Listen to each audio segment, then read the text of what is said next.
Welcome to What the Biz, where we talk about building successful businesses, balancing life, and all the WTB in between. With your hosts, I'm Bridget Vector. And I'm Dan Prochko. What's up? What's up? Hello. Hello. I am looking forward to today's conversation, all about upping our game as business owners. I like to do this every once in a while, look internally. How can I do better? So we'll be talking about ways that we are unintentionally saying, I don't care. It's little things that, kind of creep up that maybe don't think too much about. But in the end, they really mean a lot. So we'll get into that in a little bit. But as always, I am joined by my wonderful co-host, Bridget Vector. How are you, Bridget? I'm doing good. We are hanging in there. Rolling here into Q4. I love Q4. Like, it is one of my favorite times. I like Q1 and Q4. They're my favorite. Yeah. Which is funny because it's our busiest season, and it isn't. That is not why I like them. It just, you've got like the power push at the end, and then you've got like the new year excitement, right? Like, it's the two big things. Then I feel like roll into summer and slow down a little, but I'm excited for Q4. All right. That's cool. Lots of good stuff happening over here. I can't say that I have a favorite quarter. I'll be honest. Q4 tends to be our busiest as well. I don't know, people seeing what happened the whole year, and then they're like, I got to make it better before the end of the year comes or something like that. So we get pretty busy right now too. I know I've shared before that we've closed like 5 or 6 clients. We have closed 6 in like the last 6 weeks. So it has been just one after the other, getting them onboarded. Which does make for some hectic times, but all in a positive way. So that's cool. Yeah. But why don't we just jump in? How about it? You want to jump into this topic? Sure. I mean, this one is a big one for me. Leadership / managing is not my favorite role inside of my business. And each quarter, I end a quarter kind of looking at where things are, obviously beginning quarters where things are. And, I think we like to focus on team or clients or systems.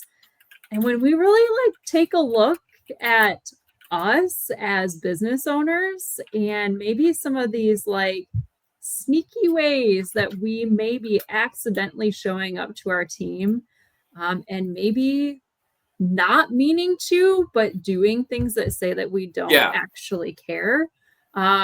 This one's a common one too, and a tough one for business owners. Yeah, totally. I mean, I don't think anybody's doing any of this on purpose. We're gonna go through the 7 behaviors that we've kind of identified, but like, I don't think anybody's doing it on purpose. It's like I said, when opened up, it's little things like we're just so into what we're doing or into our project or into a certain mindset that we unintentionally do some of these things. But by doing that, it really speaks volumes to our team members because they don't know what's going on in our brains. All they have are seeing what we're doing or hearing our certain responses. So, why don't we jump into these? Okay. So these are the 7 behaviors that quietly say, I don't care.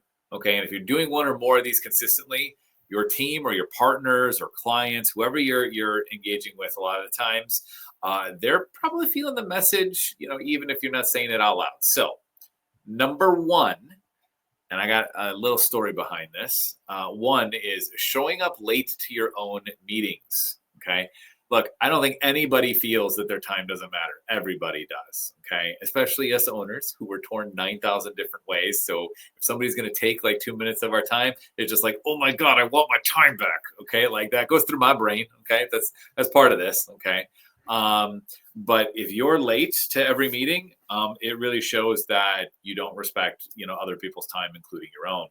And there was a company I worked for at one point where we had meetings every Friday. We had an all team meeting, and this meeting was supposed to start at 10. So I would show up at 9 to get a little bit of work done because I knew that during the meeting I wasn't going to get anything done. And so we'd all get together in like the main room. We'd sit down. Okay. But it was the owner of the business that would run that meeting. And so 10 o'clock would hit, then 10:30, then 11. And finally at like 11:10, the owner would show up and we'd start the meeting. And I'm sitting there like just filling time with stuff to do, just filling time with, some of my own tasks, but basically filling time, not starting a big project or anything meaningful. The meeting starts like an hour late. Okay. And then we don't end up getting out to lunch until like an hour late. But because lunch is at a certain time, like I've planned certain things and certain calls. So sometimes like I wouldn't get lunch. And it's just like, I want to tear my hair out. Why are we not starting these meetings on time? Anyway, that's my number one. Like, look, show up on time to your own meetings. If you're going to be late, communicate out and just be really clear. And look, if you can't consistently make a certain time, reschedule it, but then make that damn time, like that's where my brain goes on it. Yeah, absolutely. And I think building in the buffer is a great way to do that. And knowing when you are in a meeting that's running over, having a great way to exit that meeting, like, hey, I've got other things on my calendar. Let's schedule a follow-up conversation. This is a big one for sure. Coming up after that, though, I think this is also very important. Canceling one-on-ones or check-ins with, I'm thinking of teams specifically, but this could be partners and clients, because you're busy. This just screams that they are not a priority to you. I personally think as leaders, if we are touching base with our team often, we sometimes think that maybe the check-ins or one-on-ones aren't as important as what they really are. But your team wants these. They need the feedback. They want the feedback, and definitely don't become so busy that you can't provide those one-on-ones or check-ins. 100%. Number 3, never following up on issues that your team raises or that those you're with raises. It's pretty simple. They bring something up, and then you just don't reply on it. You don't address it. You don't anything. That is to me a number one way to say that like meh, your opinion doesn't matter. It's just like meh, if there's an issue, and they're bringing it up, that is huge. Okay. Because to think about a team member, I'm just going to put it in quotes, a boss, whatever, the person who's hired them to bring an issue or a complaint, as it were, like that's what they're worried about, that it's going to be seen as a complaint, not as a legit issue, etc. And if they're bringing it up, that's already like a hurdle, some friction to get over. And if you're not, following up on it or making sure things are resolved or addressed, like it's, it just shows like we just don't care about our team members and it's just about ourselves. I have a story that goes with this and kind of the next one. So I'm gonna give number 4, and then I'm gonna give a story. I think these go together. I think these two go together really well, actually. Yeah. So number 4 is asking for input, but then ignoring it completely. So when I think of this, I think of team members or partners or whoever is sharing ideas with you, but you either override them completely, maybe not give any feedback. You are setting yourself up for disengagement. And not only have I worked in an environment like this before obviously I started my own business, but I also notice this with clients sometimes. So almost like the opposite. Like if we or one of my team members brings up maybe an issue we're seeing, or a client asks for us for input, and then my team member is completely ignored and like there is no change, it does set a tone in that relationship. And I don't think it's ever intentional. Business owners are busy, right? We're busy. Owners are busy. But this is a huge disengagement problem between both of these. And I see it both on a leadership side, but also in a professional relationship side. And I think it's something to be so aware of to avoid this at all costs. Yeah. And I just want to kind of flip that on the other side, is like by not giving it, huge disengagement. But so many people, and I didn't mean a but, it's just, and so many people have been in positions where they've been, I guess, dismissed or ignored or just not followed up on, that if you're a leader that does follow back up, or that does acknowledge that input, you are just seen as somebody like shoulders above everyone else. You've just set yourself apart as a leader from everyone else they've ever engaged with in their entire career or life. Well, and this is a perfect opportunity to not only acknowledge it, but empower them to take it to the next step. Like maybe they need more research and they can, do that and bring it back to you. It doesn't mean that you have to own what they're bringing to you. You need to give them the pat on the back and then the next step, go ahead, so they can continue to run with it. That is delegation to its finest. Empowerment. Oh, you are building a winning team right there. I was just going to say exactly that. I mean, as owners, or entrepreneurs, like we want to take more on and we just do it, but it's just like, no, we have to learn how to delegate. Oh, it's such a great exercise. I love that you brought that up. Number 5, having unclear or inconsistent expectations. I can't say how many times I've had this happen, not just with clients, but I mean, even within my own team, like me saying one thing and actually meaning another, or realizing down the line it has to change. And it's just not fair. Like I've realized it's not fair. And so what we start and do a lot more of is having that initial time to think about what is a policy, an initiative, a project, what are the goals, what is the relationship supposed to be, and knowing how to clearly communicate that, one, so that everybody understands what it is, but two, so it doesn't have to change. Because as things constantly change, that just gets annoying to have to keep pivoting into different focuses. But then two, if things are unclear, then nobody really knows what we're shooting for. That creates confusion around where we're going and what we're doing.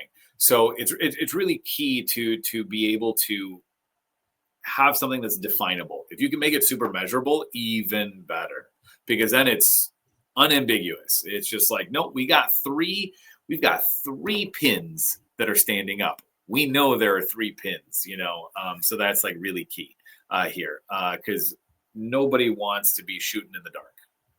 Well, and I think this goes back to, we have an episode somewhere where we've talked about even like goal setting. If you have that one big goal for your business, not getting distracted is keeping everything that you're looking at doing. So expectations, like moving that goalpost, if it all ties to that big goal, then you're okay. But when you start bringing in all these different, like, oh, let's try this, or let's do this, or now I want you to do this, and it isn't supporting that main goal, holy chaos in people just not knowing what's expected. It leads toward motivation, really. That's kind of what just hit me. It's just like people become demotivated because it's like, what is my purpose here? If it's not clear why I'm doing what I'm doing, why should I be doing it? And people then don't want to put their full effort in because they don't understand how their effort leads toward whatever that end goal that you were just talking about, Bridget, that joint direction, that vision, that mission. If they don't understand how it connects, why are we going to go 110%? Yes. Number 6. Oh, this is a big one. This one might hurt some people right in their souls because this is common. Doing their job for them because it's faster. I know this has happened. I'm guilty of doing this at some points, but not because I'm trying to devalue anybody or, create this, I don't care feeling. I always think I'm being helpful, right? But to the person on the receiving end, it typically says, I don't trust you, or I don't think you're capable of doing this, which is not a culture that we want to build in any way. I know we get busy as owners and sometimes just think this is the best answer, but it is rarely or never the best answer. Yeah, I come across this a lot when it's somebody who doesn't know how to do it. This is when I fall into this trap, but I do know how to do it. So it's like, oh, I'll just do it. What would be better is teach them or create that system. Like, I'm going to record this and then you're going to go do it from here forward. There's like, yes, I may have to do the first one, but there is like, if it's someone's responsibility, especially if it's their responsibility, if you haven't trained them yet, oh my God, like this is a real issue actually, because that's their responsibility. We're taking their purpose away from them. But yeah, there's I fall into it in those moments of when it's just like, I'm the gatekeeper, so I'm just going to do it because I'm the only one that knows. But that just creates a horrible catch-22.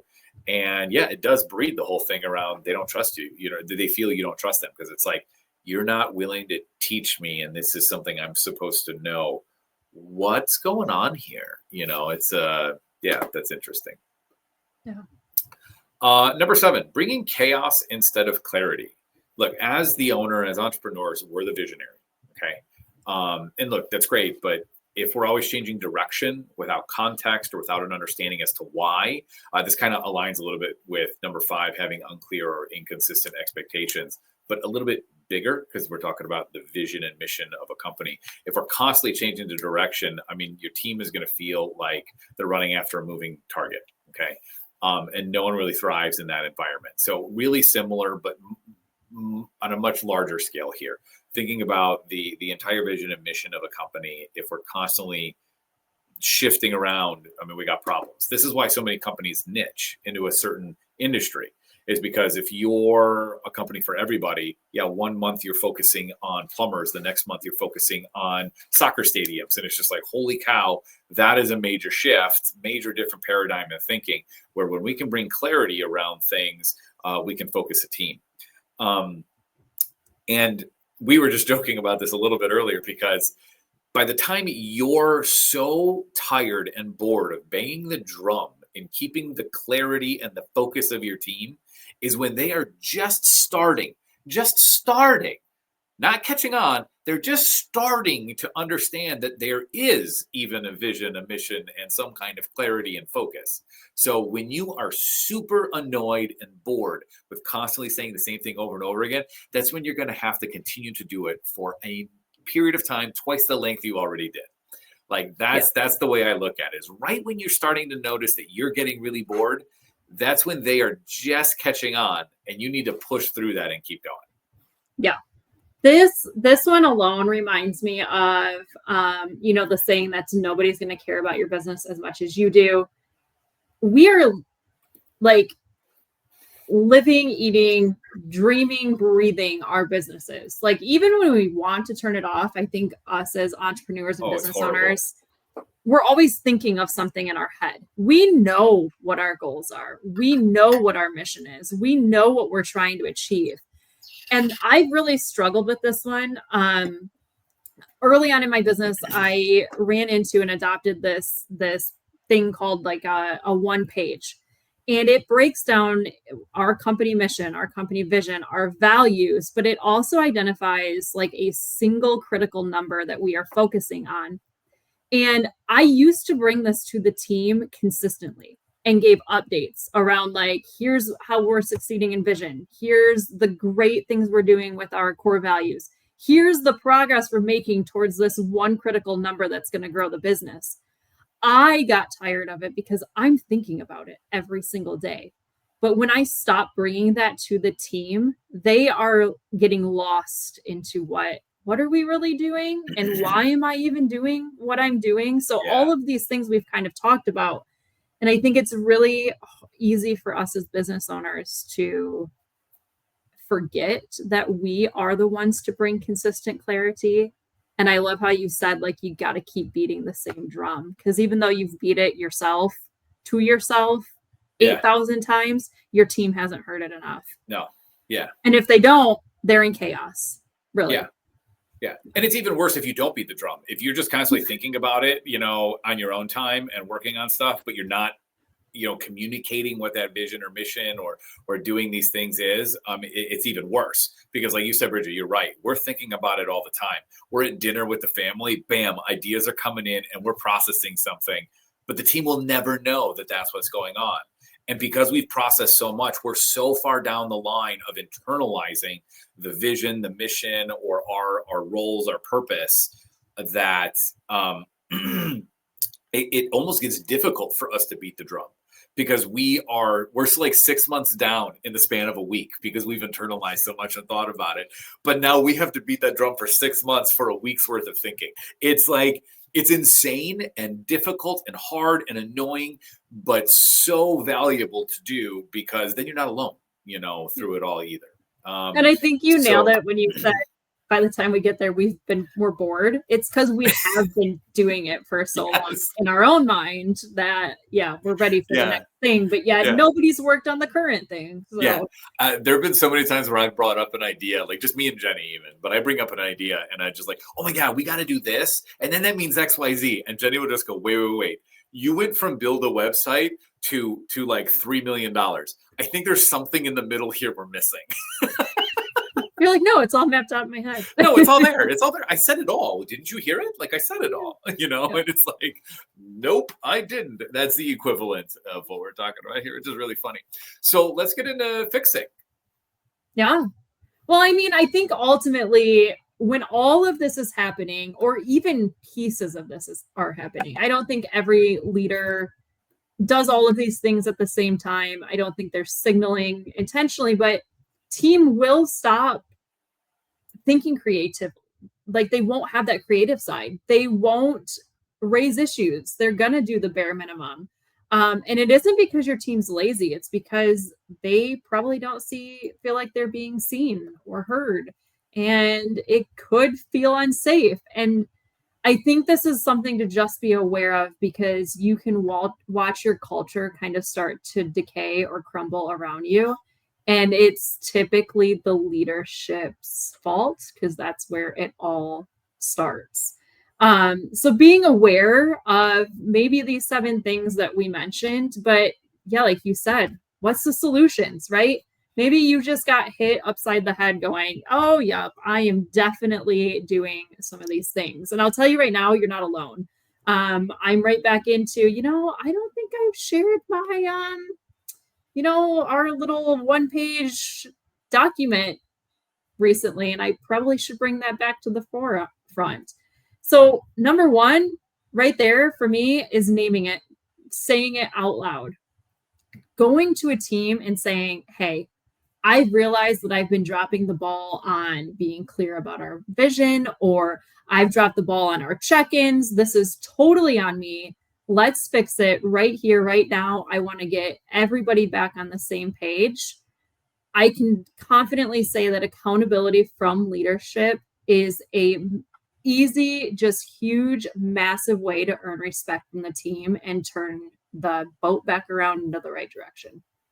Love it. Yeah. I think to build on that, number 2 is like, start small. Don't try to solve everything. That's cool if you've made a list of all of the items or whatever it is that you've identified. But if you try to do everything at once, you're going to feel overwhelmed. So pick one thing, okay? Whether that be showing up on time or following up within 24 hours or sending, quick little messages like, hey, I saw this, I'm on it, through chat. Those little signals or those small little actions are little signals, but they're going to generate a lot of trust and a lot of respect for you, because it means that you are paying attention and that you're trying to make the effort. And I will say, when you start doing that as the leader, especially like the little messages acknowledging things, you're going to notice your team naturally starts doing it too, because they mirror what you are doing.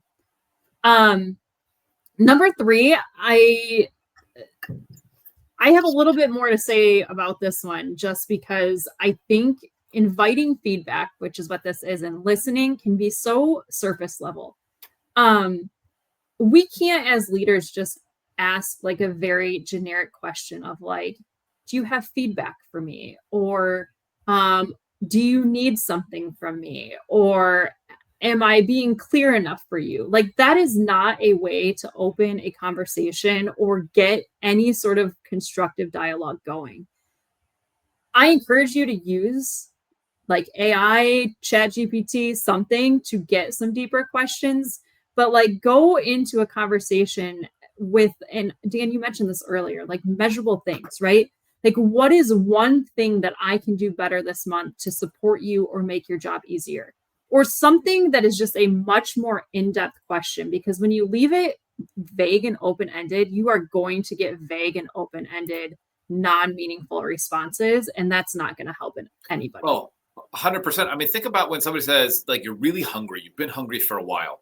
What do you want to eat for lunch? You can't choose what you want to eat, okay? Because you're so hungry, you're beyond that point of being able to decide. Plus, you can't decide because everything is possible at that point. So when you ask a question, like you were saying, Bridget, do you have feedback for me? That's like the world everything is possible to say here.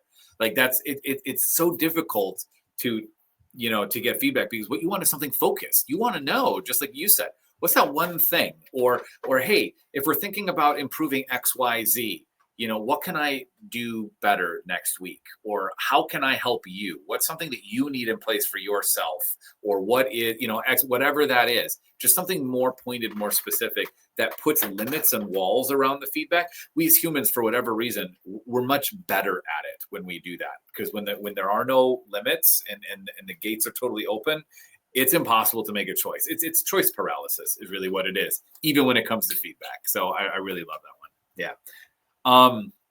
And 4, clean up the chaos. So I kind of alluded to this earlier. Start a log, a database of what were these issues, what were the decisions that we made, and what action steps were taken to resolve, et cetera, of them. And if you can make that public, even better. Okay, to the whole team where they can see it. Now, these are personal things you're working on. I get if it's private, but if this is like we're trying to fix something company-wide, processes between the team, having something public is really valuable, because then people can see historically, here's what was done and tried, or here's what we agreed to.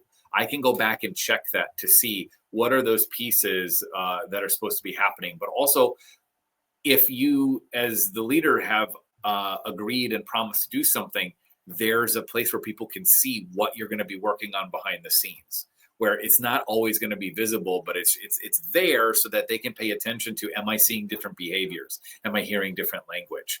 And when they do see a change, if there is a big change, that's can cause like some whiplash. So at least we know where it came from and why, and it just helps give that context so we can all grow together. I actually love this one, and I am taking my own idea takeaway away from this that I'm going to share real quick, because we have a check-in, check-out channel on our Slack for our team. It kind of gives us a really quick, like, hey, I'm here for the day. Here's my focus. I'm checking out for the day. Here's an emoji about how I'm feeling, and here's what I accomplished, and here's what needs to carry through the next day. I don't fill that out as a leader because my day is never 24/7, never the same. Like, right.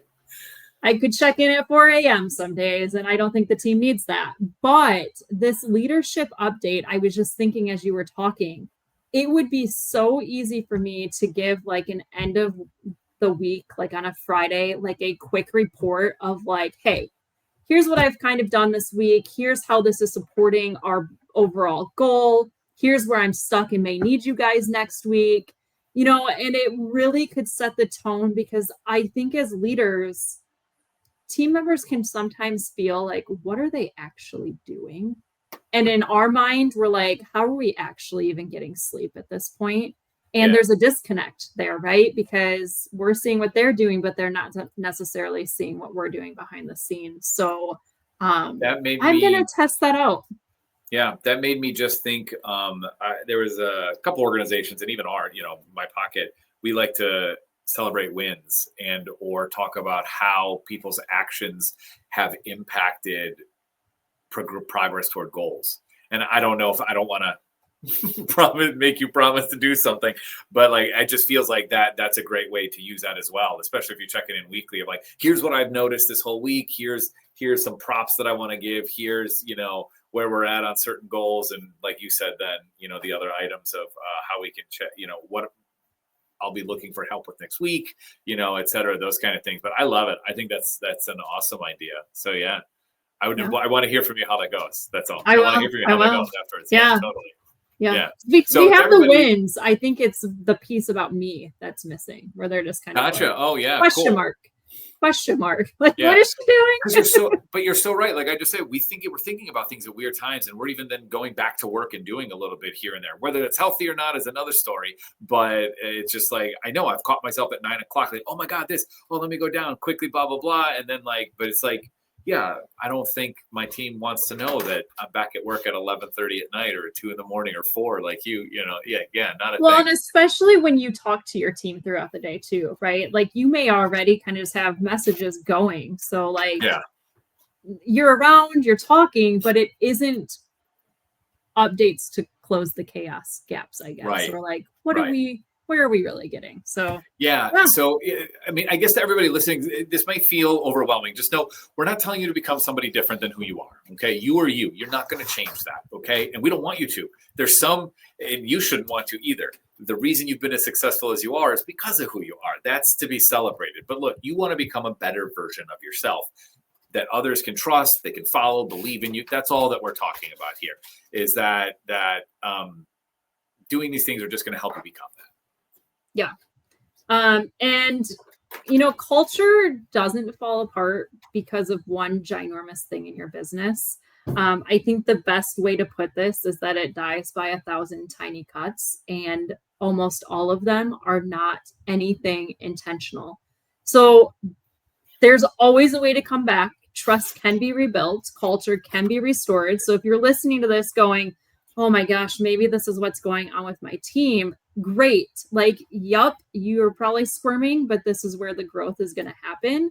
And leadership really is you just taking ownership and putting it into action. Oh, 100%. Showing up, owning your part, it's, and course correcting out loud, naming it, saying it, sharing it. I mean, that's what great leaders do. So, yeah. And even I squirmed a little. Look, I'm going to have to go test some new things out. Yeah, no, I like it. And just remember, like we said before, you don't have to be perfect. Okay. And if you're doing these solo, if you're alone, just a solo leader, hey, reach out to us. We'll talk back and forth, share the story. We'll give you encouragement along that way. But, just think about how these habits, with your client, show up with your clients, with your vendors, your contractors. Are you making any of these little mistakes? Can we make better habits along the way? It all matters. And they all see it. They all see it. So with that, I think it's a good place to end this topic. Thank you all for joining us today. A bit deeper today, a little introspective. I liked it. If you enjoyed today's topic, wherever you're listening, leave us a review. It's the number one way to help others understand the value of our podcast and what you got out of it. Let us know in one of those reviews. We'd love to hear from you. Any ideas for a future topic, hit us up at whatthebiz.com. And with that, I just want to ask Bridget, what's coming up next for you? I've mentioned before, we are in the thick of volleyball season. So I will be at an all-day tournament on Saturday this weekend, cheering on the volleyball team. So that's our excitement coming up. Are you there for you're all excited and there for the whole thing? Like, do you get up in like the student section and root on your kid and go at it? Oh yeah. So one of the parents is a previous cheerleader, which is funny. I am too, but her and I are totally different. She brings all the pom-poms. So all the parents have like pom-poms in the stands, and we cheer with the team. Like they have their own little chants and cheers, and we have our own part. So it's very interactive. And the gyms get loud, and yeah, it's fun. Oh, that's so much fun. And just seeing parents out there doing all the cheers and everything, like a student saying, oh, that's so cool. That's so much fun. And we coordinate all the potluck food because, they can't go hungry throughout the day. Yeah. So, oh, no. Oh, my God. And a tournament, I mean, they're playing so many games. You got I think it's like 8 a.m. to like 4 or 5. Like it's a long day. That's so much. So, oh, my God. I get tired after like an hour workout every day, and then I want to take a nap. I can't. I mean, I remember those days. I used to do basketball tournaments. You're playing, 3-4 games a day, and it's a lot. And we got older, Dan. We got older. Right. Thank you. Stop reminding me. Yeah. No, we totally did. It's cool. Cool. Yeah. Me, I am gearing up for a lot of improv. Actually, I got recruited into a monster mystery show. I'm putting on my vote tank debate show again. And then my improv team itself is performing both in October and early November. So I think in the span of like 4 weeks, I'm in 4 shows. So it's a lot. Yeah, starting October 14th to like November 6th, I'm in 4 shows in those like 3-4 week span. So it's a lot, but it's gonna be so much fun. I can't wait. It's gonna be a blast. Hoping to come check one out. Same. I hope more than one, but we'll see. We'll see. Anyway, thanks for joining us, everybody. And with that, we'll see you in the next one.